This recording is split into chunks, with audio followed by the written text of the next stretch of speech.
I'm Christine, a 41-year-old homemaker. My husband, Mark, and I first crossed paths at work, eventually tying the knot after 5 years. Our joy was complete with the arrival of our son, Jake, now an adorable 5-year-old. While I'd love to spend every moment with him, our financial constraints necessitate my working and leaving Jake at a daycare center. Jake, being understanding, often makes simple requests, like wanting an omelette tomorrow. His innocence makes it easy to comply, although I secretly suspect it's because my culinary skills don't extend far beyond basic dishes. Despite my excuses, I can't deny the challenge of crafting a perfect omelette. The early years with Jake were blissful, with our family outings and weekend drives creating cherished memories. However, things started changing when Jake turned 3. Mark, once elated by Jake's presence, began coming home late, citing frustration with Jake's occasional fussiness as the reason. Mark's late arrivals became more frequent, often extending into the early morning hours. His excuses seemed flimsy, and the scent of sweet perfume on his suit raised suspicions.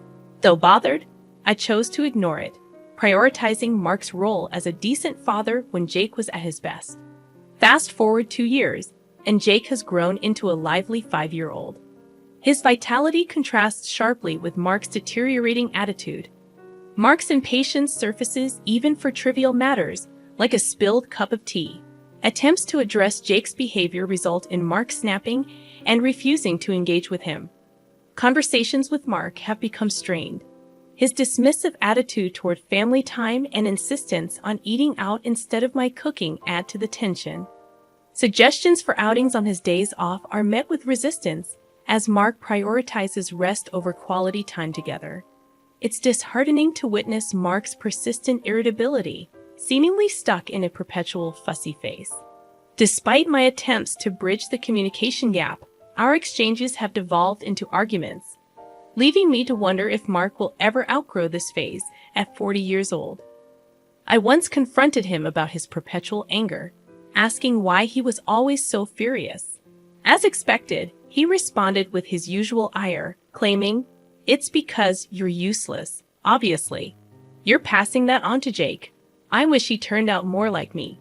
It was a hurtful statement, insinuating that all of Jake's positive traits were inherited from him, while any negative qualities came from me. I found it hard to believe his audacity. My frustration with Mark escalated, with his words and actions causing me considerable emotional pain. Thoughts of divorce crossed my mind, as he seemed one step away from ending our marriage due to his behavior and lack of respect for our family. Despite it all, I stayed, holding on to the love I still had for my husband. Even though Jake was scared of Mark, he clung to a semblance of affection for his father. Living with a husband who was perpetually in a bad mood wore me down, but I lacked the courage to break up our family. Then, one day, Mark brought up the topic of a trip with some colleagues from work. These colleagues were the ones he was close to, the ones reveling in their single lives. He casually informed me of his decision to join them on the trip. I questioned the rationale behind his sudden desire for a getaway. Mark expressed his frustration, claiming he had been patient for too long, sacrificing all his time for the family. According to him, I spent all the money he earned on useless luxuries. I retorted that I was not indulging in luxuries, and, in fact, contributed more to our family than he did. The harder I worked, the more money I made, but Mark seemed to put less and less into our family. His trip, financed by our shared resources, infuriated me. He declared, "I'm going away for a week from tomorrow, whether you like it or not. Don't complain." I was taken aback by the abruptness of his decision and felt my anger simmering. Before I could respond, Jake, who was supposed to be asleep, woke up. Panicked, I rushed to attend to him, apologizing for the disturbance. As I tried to put Jake back to sleep, I sensed something was wrong. His body felt hot, and he complained of a headache. In an instant, his eyes rolled up, and he collapsed. Frantically, I called for an ambulance. Mark, who I assumed would accompany us, refused to come along. Despite my frustration, I had no choice but to board the ambulance alone. Thankfully, the test results indicated a non-serious illness, but Jake was admitted for further tests. I called Mark to provide updates, balancing the urgency of the situation with the need to keep him informed. "What do you want?" I could sense his extreme annoyance, but with no time to worry about it. I quickly explained the situation and urgently asked him to bring a change of clothes for Jake's hospital stay. "Are you joking?" was his incredulous response. "I can't make it. I don't want to be late for tomorrow's trip, so I'm staying at my colleague's tonight." "Are you serious? Your son is in the hospital, and you're still going on a trip?" I exclaimed, hoping for some understanding. "Of course I am. She doesn't need me there for a simple checkup. Jake is suffering from a high fever, so there's nothing I can do," he callously replied. "Yes, there is. I asked you to." Before I could finish, he abruptly hung up. I tried calling again, but it went straight to voicemail. Frustration and anger surged through me. I didn't have his colleague's phone number to reach out for assistance. In the end, I called my parents and sought their help, feeling betrayed by Mark's callous abandonment of his son in the hospital. 2 strikes against him, and I could sense the 3rd strike looming. 3 days later, Jake's tests were over, and he was back to his usual energetic self. The results showed no problems, and he would be discharged from the hospital the next day. Planning to buy some pudding for him, I picked up my phone to check messages, and that's when it happened. It vibrated with an incoming call from a former colleague, Cindy. "Christine, where are you?" Cindy's voice sounded panicked. "I'm at the hospital."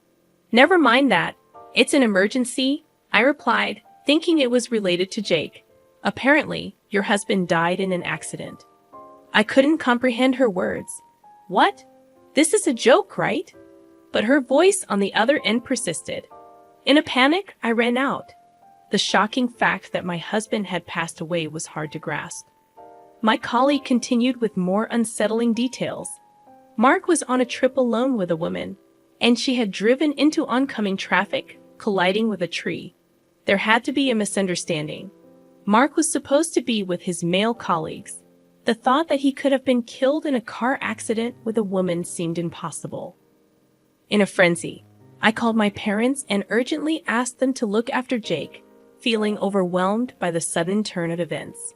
In a state of panic, I rushed to the hospital where my husband was admitted. Amid my frantic thoughts, I couldn't help but wonder why they had called the company before reaching out to me.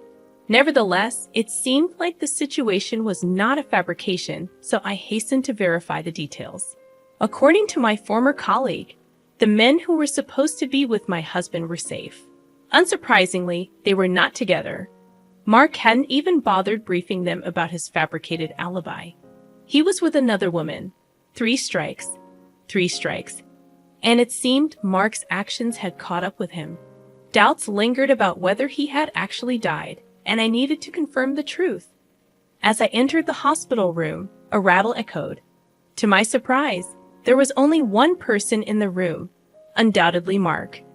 Bandages wrapped around his hands and feet looked painful, but the rise and fall of his chest indicated he was breathing.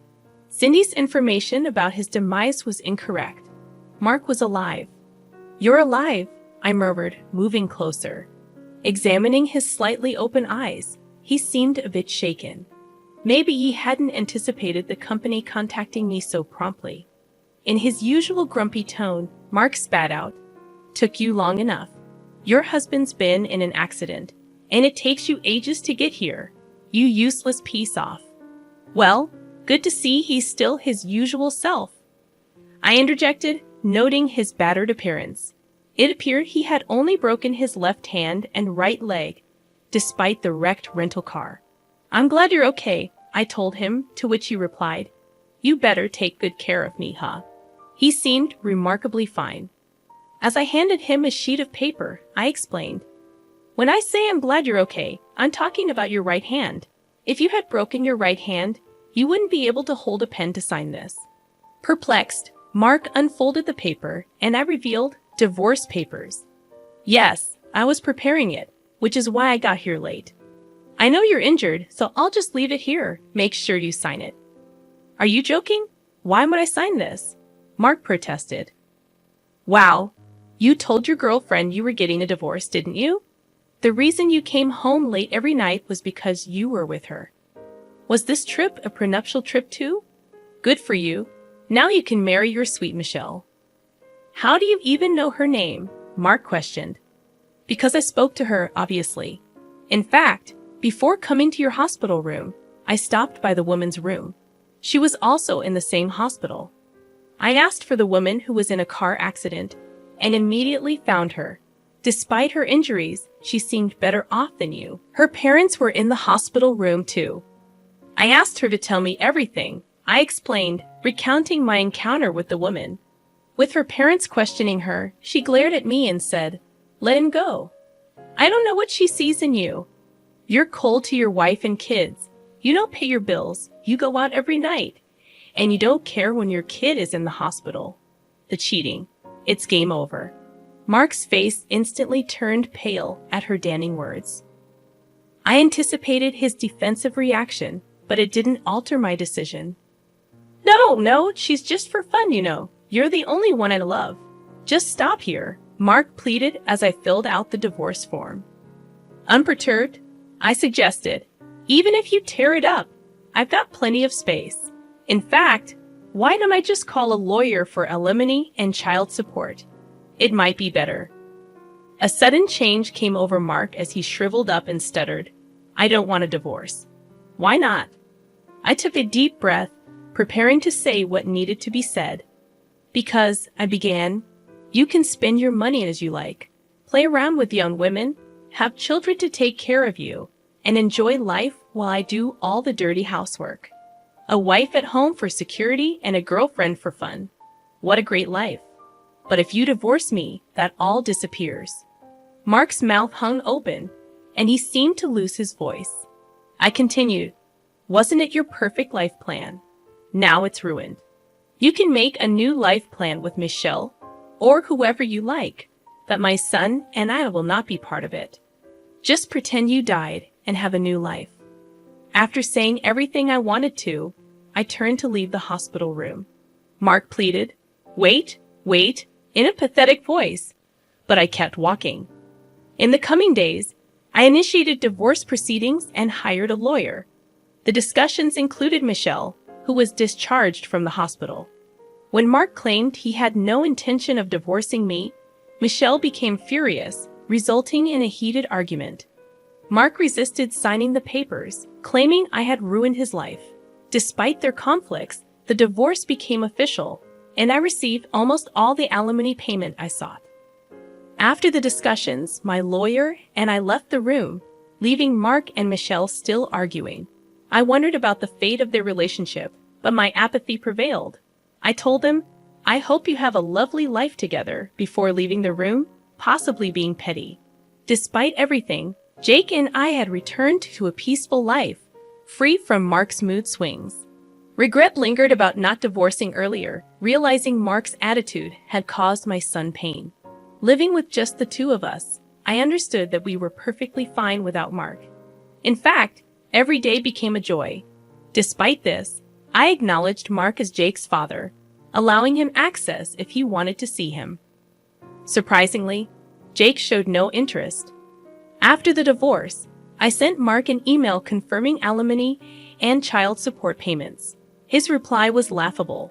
He recounted his misfortune, stressed from gossip at work, mistakes leading to job loss, and his parents cutting him off. I replied, suggesting he seek help from Michelle. Mark claimed they broke up, and he continued to send desperate messages. I eventually blocked him. As I placed my phone on the table, sipping tea, Jake approached, asking, "What should we do on our day off tomorrow, Mommy?" After a moment's thought, I suggested, "How about we grab some lunch and go to the aquarium?" Jake's face lit up with joy, expressing excitement about the dolphin show. Witnessing his enthusiasm, I couldn't help but smile, feeling content with our peaceful and happy life.